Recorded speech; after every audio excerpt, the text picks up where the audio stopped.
तर डेलीच्या धावपळीमध्ये मी जरा जास्तच व्यस्त होते, तर माझ्या चेहऱ्याकडे माझं लक्षच गेले नाही आणि असंच होते नेहमी. त्यामुळे मला काहीतरी टॅबलेटची रिॲक्शन वगैरे आली होती, म्हणून मग मी माझं जे आहे ते क्रीम संपलेलं होतं ते मागवलं आणि यूज करायला स्टार्ट केलं. गेल्या आठवड्यापासून यूजच करते आहे.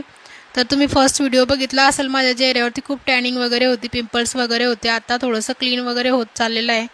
मी असं सहजा कोणतीही क्रीम यूज करत नाही, ज्याचे मला लवकरच बेनिफिट असं मिळत पण नाही. पण आता ॲलोवेराचं मिळतं आहे तर तीच यूज करते आहे. त्यानंतर माझं ऑनलाईनचं काम करायला घेतलं मी. त्यामध्ये थोडंसं न्यू लोकांना गाईड केलं, मी पण थोडं गायडन्स घेतलं. आणि कोणतीही गोष्ट करायची म्हटल्यावर थोडे पेशन्स लागतात त्यामध्ये आणि आपलं स्किल डेव्हलप करणे खूप महत्त्वाचं असते, जेणेकरून आपण शून्यातून काहीतरी आपली सुरुवात करायला पाहिजे. आणि मग त्यानंतर घरातले पण कामं वगैरे आवरली आणि मस्त फ्रेश वगैरे झाली. त्यानंतर चहा वगैरे घेतला आणि काही मिशोवरून मी पार्सल मागवलं होतं. तर ते पहिलंच अनबॉक्सिंग झालं होतं मी यायच्या अगोदरच. त्यामध्ये मी मंगळसूत्राचे कलेक्शन मागवले होते भरपूर सारे. तर मी एक एक ट्राय करून बघत होते की कोणतं मला जास्त चांगलं वाटेल आणि मी ते यूज करेल.